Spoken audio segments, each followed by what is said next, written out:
Hello, everyone. Welcome to episode 22 of Off the Charts. I'm your host, Dan. Today, we'll be talking about one of my current favorite bands, which is Ghost. The reason I'm doing a ranking today is the new album came out last week. I've probably heard it about already 100 times, so I think I'm ready for a ranking of the Ghost albums. So we'll be doing that. First of all, I would like to thank everyone who watched the co-hosting episode with Darren last Monday. I forget. Anyway, the last episode. So thank you for watching. Thank you for all the subscriptions here. Once again, if anybody wants to be part of the show, just send me a message. Whether I know you or I don't know you, I don't really care at this point. So send me a message if you want to participate in this show for co-hosting show. We'll decide on the subject later on when I actually have another guest lined up. There's a few people that have had ideas, but let's get something more concrete here. So anyway, if anybody is interested in co-hosting, we had fun last time, so hopefully we'll have some more sooner rather than later. So let's do the Ghost episode now. For those of you who don't know who Ghost is, they're a band. It's like hard rock verging on metal, I guess. Best way to describe them is vocally they sound like Blue Oyster Cult. Musically they sound a little bit like I guess Merciful Fate. So I guess Merciful Fate meets Blue Oyster Cult. Best way I could think of, I guess. They've changed a little since their first album to the last one there. They're not as heavy, but still very good. But yeah, it's Ghost is a think of it as a satanic pope.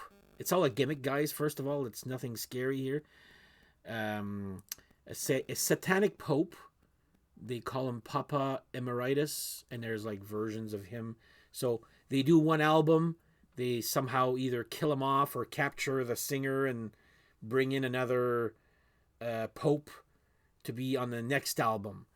A lot of people seem to think they changed singers. No, it's the same guy, just going from different. It's all masks, by the way, different masks. And I did actually dress up as Papa Emeritus 2, I think. I'm trying to remember which one. If I can find a picture, I'll post it right there for Halloween. Yeah. So anyway, this is back when Ghost wasn't as popular as they are now. So nobody knew who the fuck I was dressed up as. So anyway, and I made it myself there, the whole costume there. So anyway, that's who Ghost is. It's pretty much like a hard rock metal band where the singer changes identities, becomes another type of pope after every album so far. So anyway, we'll get into that. But like I said, it's the same guy, people. Okay, the singer is the same guy. Just because it looks like he's changed mask and all that, no, it's the same guy all the time. So anyway, let's start with the ranking of the Ghost albums, and I don't think they've actually made a bad album. And I'm actually including the EPs in this because there would be only 5 albums, so I'm going to put there'll be 7 albums, including the EPs. But first, cheers. You know what's coming.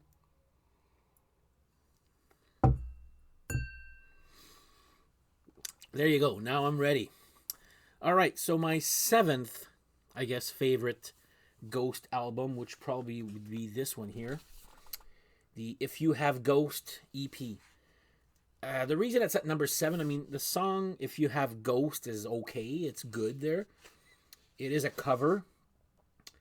It's a bunch of covers on this, actually, plus one of their regular songs that's just put a live version. Anyway, just the other tracks on this just don't say much. Plus, it's got I'm a Marionette by ABBA, which I have on the CD version of Infestissumam. There you go.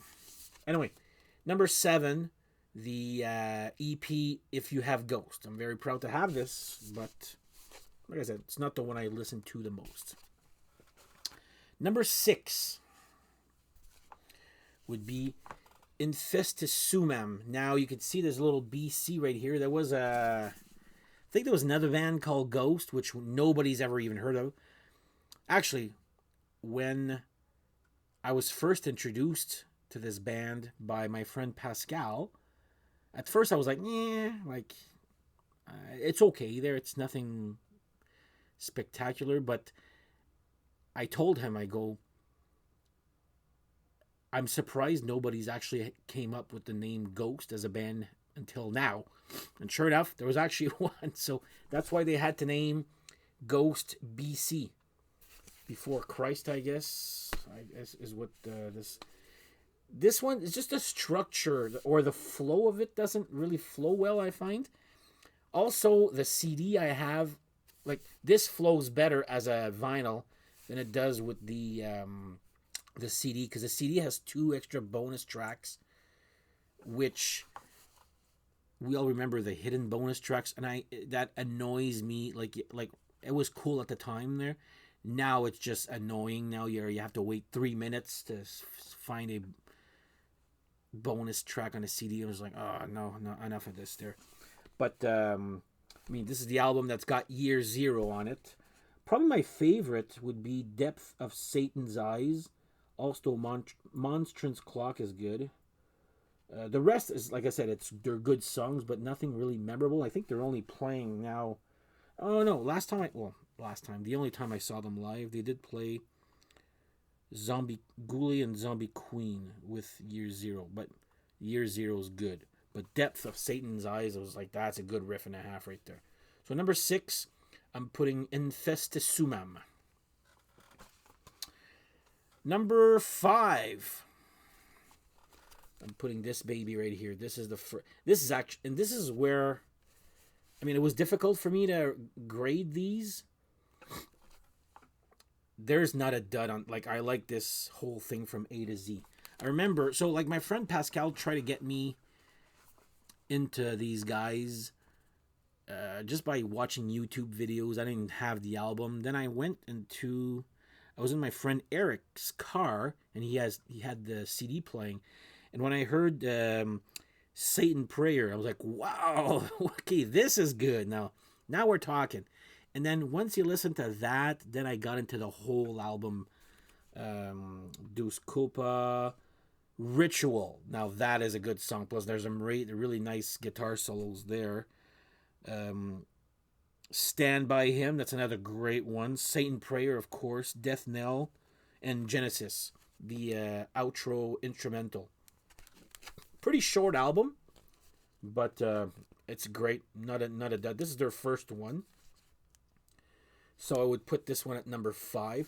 Plus, I know there's a bonus track out there. It's a cover of Here Comes the Sun from the Beatles, which is okay there. So, yeah, number 5, Opus Eponymous. Number 4. Now we're talking where this is probably their biggest song ever. So I'm talking about Pope Star, which is my shirt here too. I really, really, really got into Ghost when I first heard Square Hammer. That song is amazing. I love that song. Plus all the other B-sides, I believe, I don't even know who it's this is what I like. Their covers are actually, they're really deep cut covers. You have to really go find the original version. You're like, wow, they actually did a really good version of that there. So, of course, this has the infamous Square Hammer on this. So that's why I'm putting, I needed to put this album. That's why I put the EPs, because if not, there would be no Square Hammer, right? Missionary Man, also by Eurythmics, which is good there. Bible. But yeah, this one's a great EP right here if you want just a little small album and you want Square Hammer. Got 5 songs on this. So, yeah, Pope Star. Clever title, huh? Oh, that's number 4. Now, number 3. This can actually change. Because, like I said, you got to remember that I got the new album only last Thursday, actually. We're a week ago. I'm doing this on a Thursday night. So, right now, my third favorite one would be this one here. And it's got the... oh, I forgot the name again. My friend told me about it there. It was like the 3D type. I don't know if you could see it there. Kind of moving there. I guess you have to... Anyway. The cover's cool, but not cool at the same time. Like I don't even know who the hell this is supposed to be. Anyway. Rats. The infamous Dance Macabre. What else? Miasma, the instrumental with the saxophone solo. Like, even my dad likes that song a lot. It's a little... It took me... Like, I don't love the whole thing. There's one or two songs I was like, they're good, but... this is a great... Like, it... I listen to... Like, if you're looking inside there, there's like... I'm not going to take it out there, but it's been... You can see it's been used a lot there. But yeah, I'm putting this as number 3, prequel, I guess you want to call it there. Great album. Like I said, you could see they were going kind of for a hit with Dance Macabre. But Rats, like, that's a great song right there and a great opener too. So I'm putting this as number 3 right now. Ghost, prequel. Now we're up to number 2 and 1. So what's going to be number 2 and what's going to be number 1? Well, again, this could change anytime, but right now, I'm putting this one as number 2. A brand new one, Imperium. As a whole, this album is good from A to Z. I don't find there's a dud on this, but it's not like prequel where you're like, you got that one radio hit. I can't find a radio hit yet, and this I find just that the album flows from A to Z here. Kaiserion, that's a great opener too. Spillways, Call Me Little Sunshine, that was their lead-off single. Hunter's Moon, I'll mention that a little bit later there. Watcher in the Sky. 20s, when I first heard it, I did not like it. It was but it fits as in an album. Like, as a song itself, I find it doesn't really fit, but it fits into the album itself, if that makes any sense. And, of course, my friend Cameron here told me, he's like, oh, it's cool that the first song, which is Imperium, has the same little lead riff as the end of Respite on the Spital Fields. Anyway, I don't know. They talk Latin on a lot of their song titles here. But it's like, if you don't know what it is, it's like, think of when Iron Maiden did the album Seven Son of a Seven Son. You know, at the beginning, 7 deadly sins, I know. And at the end of the album, they redo that little intro that they did. Or Kiss, when you listen to Psycho Circus, the solo is repeated at on the last song, which is Journey of 1,000 Years. So they kind of repeat the whole idea. So that's what happens right here. And I'm like, I told my friend, I'm like, oh yeah, I'm going to be doing the Ghost episode. Oh yeah, did you like the little thing at the end? I'm like, I guess that flew 10 feet over my head. Didn't realize it. Because on a vinyl, you can't really do the repeat. So like after I listened, I'm like, oh my God, you're right. So thanks, Cameron. So Impera, number 2. And this could change. Like I said, it's fairly new. So that's why I'm keeping my number 1 as what's been my number 1 for a while here. But right now, this could easily be number 1. We'll see what the coming weeks give us here.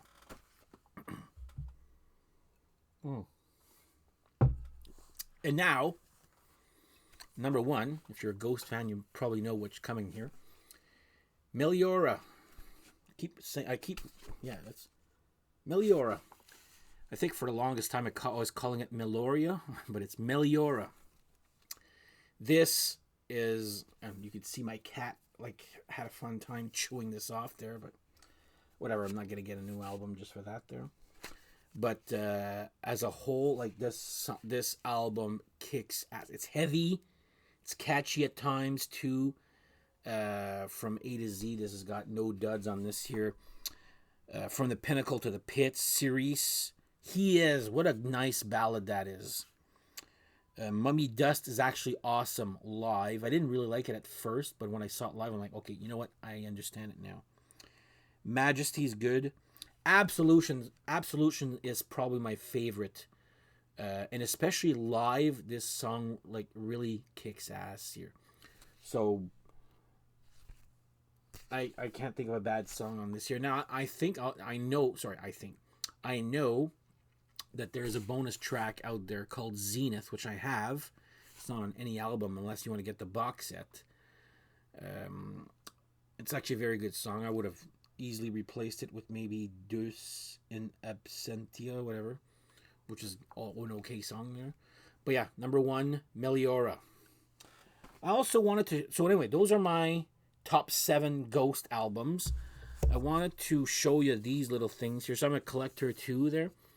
So, and I do like their gimmicks, and I'll explain it there. So this is like a 45 of It's a Sin and Avalanche. So It's a Sin is not Beastie Boys, Pet Shop Boys cover, and Avalanche is a Leonard Cohen cover, which I'm like, wow, they really went to left field to get that one. Anyway, this came with the prequel bundle that I bought. So a nice little 45 here. This was released, so Hunter's Moon, that's why I told you I would come back to that. This is on the latest album, Imperium, but it came out for the Halloween Kills movie that I haven't seen. I actually prefer Hunter's Moon film version, actually. There's 2 versions of Hunter's Moon on this. There's no B-sides there. Well, there is a B-side, which is Hunter's Moon film version. It's a little bit more dramatic, I find, than the Hunter's Moon. But Hunter's Moon fits so well in the album, like I was saying earlier. So this is another 45. Nice little orange version here. So there you go for that. And last but not least, I think their best gimmick would be this 45 here. 7 inches of Satanic Panic. Kiss the Go-Goat and Marrying a Cross. Marrying a Cross is okay. Kiss the Go-Goat is great. And if you follow these guys on YouTube, they have some little, how do you say that, stories or whatnot that happens there. They explain. How they explain why they came out with this is actually genius. The way the gimmick works for this there, but I'm not gonna tell you what it is. You'd have to go see it for yourself. But anyway, this is 7 inches of Satanic Panic, another 45 record. Normal one, this one. So that's my Ghost collection right there. Hoping that they'll come to Ottawa again. They came for the prequel tour, which was, and I've seen so many concerts. I've seen so many concerts that I actually am very difficult to please right now when it comes to concerts. I saw the concerts and I absolutely loved it. You're trying to find something that is fresh and new, and this was fresh and new. It's great. So if anybody wants to go see Ghost one time there, let me know. And if you haven't seen Ghost, well, I would definitely go there. So it's one of my current new bands, I guess, favorite bands. People know that I like Kiss and Alice Cooper a lot. Well, I'm like, why don't you like Ghost? Well, it took me a while. I don't like to be forced into liking some stuff there. It has to come to me there. But anyway, that's my little album ranking on Ghost. And if you follow this channel, I'm sure you'll be seeing Ghost on many other episodes here going forward, because I like the band that much. So anyway, on that note, that's my episode here. So cheers. Thank you for subscribing. If you haven't done so already, tell your friends once again. I'm going to have another shot with you. I love this. next episode, it's not going to be an album ranking, but I'm going to be talking about my top 5 favorite bass players. If you don't know me by now, or you don't know me at all because you're just watching this on YouTube, I play bass. I'm in 2 bands. I've been playing bass, oh my god, for 30 years, I guess. So anyway, I'll be talking about my top 5 favorite bass players. Some surprises, some you'll be like, really? That's there? Just wait. It'll all make sense when we watch, or when you watch the next episode. So on that note, thanks for watching. Rock on, and we will see you next time. Thank you. Have a good day. Cheers.